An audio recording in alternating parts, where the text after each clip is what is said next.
So here I am. At the time of writing, I just came back out of Black Panther, and I gotta say, it is a very interesting experience that I think deserves to be talked about, especially considering the many people that decides to politicize this film to an unreasonable degree. But to put it in a nutshell, is it a great film?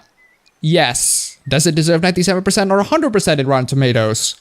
No. I'm starting to really hate these sorts of review aggregates and movie ratings in general. The feeling that you have after you come out of films or entertainment media cannot be quantified in numbers because they will not represent the perspectives of everyone accurately. Yes, I know I use rating systems in my past reviews, but it's really not a good representation of my overall opinion of the film. So if you really want to grasp what I truly feel about it, I think you should just stick for this video and watch it. And you know what? I am actually glad that I didn't come out of the film hating it, because if I did, then this video would be riddled with a glaring bias towards the critics that loved it, and yet I liked it, loved it even. So let's talk about it. Oh, and before we talk about it, huge thanks to Court, Darcy, and Emmanuel for the pledges on Patreon. You are fantastic. Also, thank you for the fan art manga artist. It looks pretty damn dope. After the death of his father in the beginning of Civil War and learning that vengeance doesn't solve anything, T'Challa is now the king of Wakanda, and if you haven't seen my previous video talking about the insane hype of this film, Wakanda is a very advanced country with impressive technological prowess made possible by its abundance of vibranium. However, it is also a very isolationist country that are willing to kill off any trespassers that crosses its borders. The movie even has a discussion about keeping the borders safe and the illegals out. The story is mostly focused on T'Challa and his conquest on becoming a king of Wakanda and the amount of responsibility that lies upon him. After successfully declared king, T'Challa reveals that he's actually not ready for the responsibility. The one who will truly test the throne is his new enemy, Eric Stevens, aka Killmonger, a Wakandan who has a secret dark past to tell T'Challa and the revelations about the past sins and dark secrets that Wakanda and its previous kings held. Will T'Challa be a good king for Wakanda and atone for the sins of the past? And what kind of future that King T'Challa wants for the good of his nation and his people?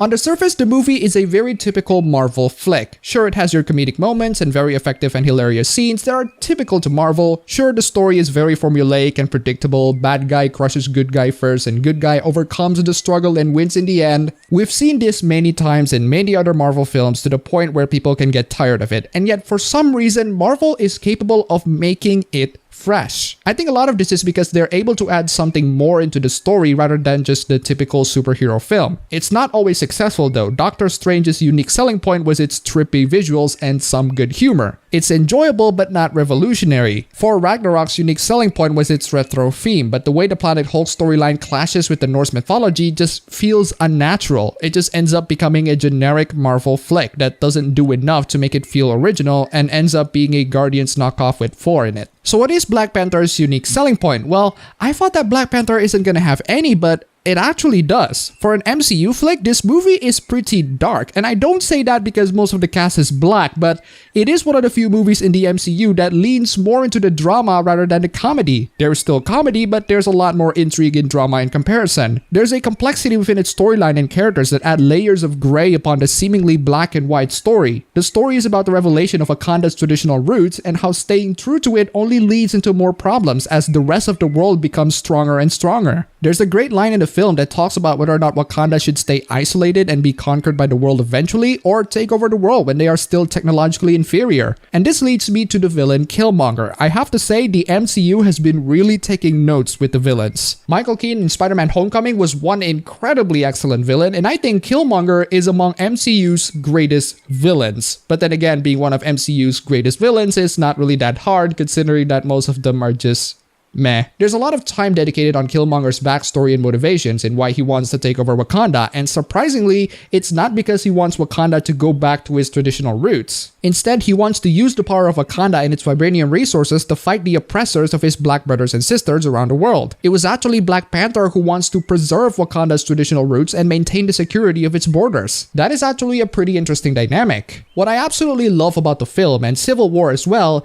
is that T'Challa learns from his villains. He learned the lesson that vengeance would only make things worse in Civil War with Zemo, and with Killmonger's case, he learned that Wakanda cannot sustain itself if it has to keep isolating itself from the world. The villain doesn't just hold his kingdom and the entire world hostage just for the evils. He also challenges him ideologically and makes him to see the world in a different viewpoint. I think what every great villain should do is to make the heroes to take notes, and T'Challa is certainly taking a lot of notes from him. What absolutely seals the deal is Michael B. Jordan's menacing but but also very sympathetic performance. He is among one of the Marvel villains that actually feel intimidating, and a lot of this is because he managed to challenge the hero toe-to-toe. He is also a sympathetic figure because you can feel his genuine emotion and rage towards Wakanda and its people. You want to know why he is motivated to do such a thing. The movie also helps to juxtapose his menacing figure by making Black Panther to kick absolute ass at first before he gets obliterated. And yes, Black Panther really kicks a lot of ass. Some reviewers complain that there isn't much action in the movie, and they are correct, but what they ignored is that the movie doesn't really need too much action. The storyline and the dynamic between Black Panther and Killmonger, the dilemmas of suddenly becoming the leader of thousands if not millions of people, the difficulties of not knowing what's right for your country and your people, it really sold the movie for me. The political intrigue and the clash of ideologies are presented in an equally sympathetic manner. You get why people of Wakanda wants to keep its traditional roots, and you also get why some people feel like it's time to open up to the world and reveal the truth. The movie isn't without its problems though. Some of the special effects are just horrible, especially for Marvel standards. The environments are pretty certainly, but when the movie goes into Black Panther and shows his actions, the CGI effects really shows. It really needs a lot more polish in that department, especially in the final battle.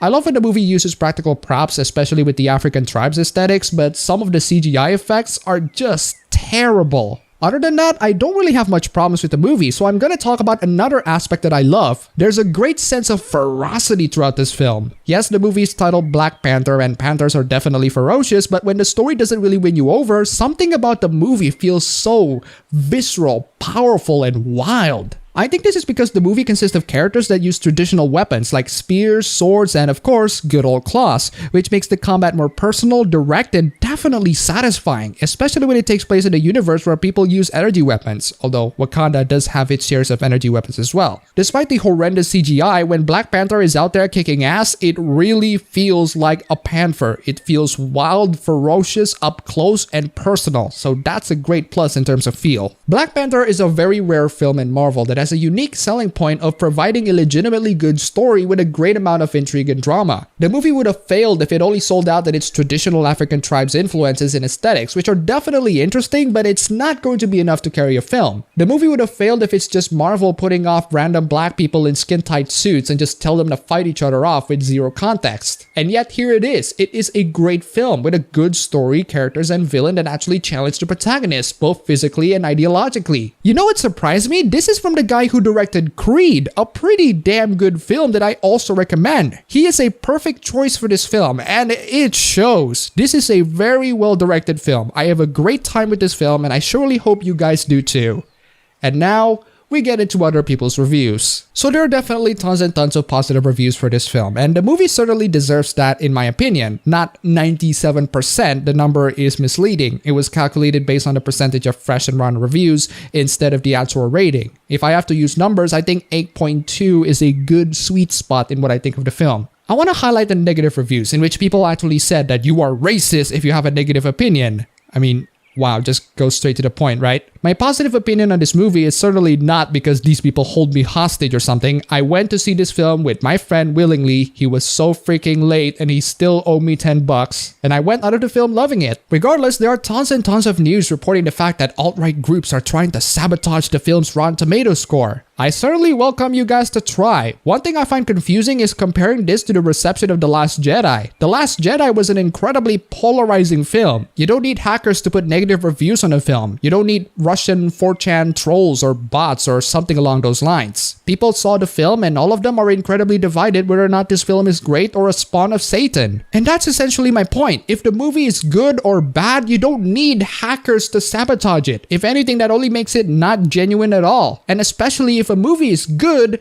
you don't need to shame people for not liking it, or at least don't shame people to the point of racism accusations. Black Panther is good because it's legitimately good, not because somebody put a gun in my head. It's directed by a guy who knows how to direct a film, and the story and characters are pretty excellent in my opinion. So why the need for hackers? And why the need of shaming people? I personally do not let these people's shaming tactics to control what I can or cannot enjoy. They cannot stop me from loving or hating Black Panther. They cannot stop me from loving or hating The Last Jedi. Don't let these people deter your enjoyment on films. If you don't particularly enjoy these sorts of movies, that's fine, but I don't think the reason should be because someone shamed you for it. I don't really like Ghostbusters because it's just a movie that doesn't interest me. I still haven't seen it to this day. I want to see Black Panther in the theaters because I enjoyed the MCU, I enjoyed Black Panther in Civil War, and I went out of this movie loving it because it's a legitimately good film. So I suggest you guys to stay away from social media for a bit and just go see this film. It's pretty good. Anyway, I want to highlight one negative review of this film. This is the first negative review for the film, and it's pretty interesting. While I understand the backlash coming to this person, saying that this reviewer is racist is one step a bit too far. The review is just really bad. For better or worse, the Marvel Cinematic Universe's latest installment is no mere superhero movie. 14 months into the Trump presidency, Black Panther arrives on storm clouds of hype and with the presumption that, as the first African-set Marvel movie, it will deliver a resounding high kick to prejudice and decades of hierarchy, racial and otherwise, in blockbuster cinema. It is expected to stand for something bigger than itself.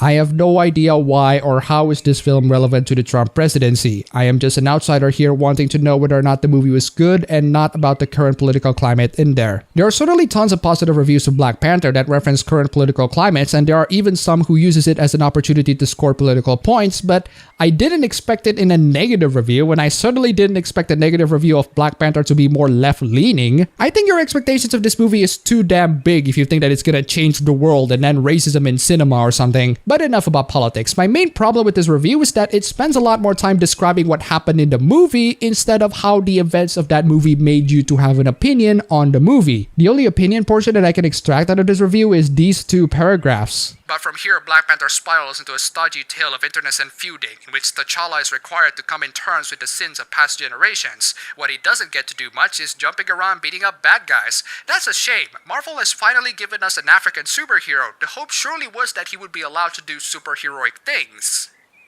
Yeah, this is a very politically charged film. Not contemporary politics, mind you, but a film with political themes of progress or preservation, and it's not discussed in a manner that shoves current politics down our throat. The Sins of the Past Generation storyline is the framing device and context of his superheroic actions. It's the one thing that made him do the superheroic actions. Without it, you're not going to have a strong character. You're just gonna have Black Panther mindlessly punching people, and that would only make the movie to be a generic Marvel film. So let's wrap up the Black Panther saga. The social media hype for this movie is certainly pretty freaking insane. The tears of joy about how Hollywood finally notices the lives of black people only gets pettier and pettier as time went on. But the hype finally climaxes into a film that I thought was not only pretty damn enjoyable, but also really damn good. It explores the characters pretty well, the dilemmas are intriguing, the villain is refreshingly great, it ends in a happy note, at least to me. This is to the point where I just don't care about those alt-right groups trying to sabotage the ratings for this movie. I certainly welcome them to try. I welcome them to try to reshape the positive opinions that people will have on this film, which is another way of saying I welcome them to waterboard the masses and subject them into Mangenkyo Sharingan.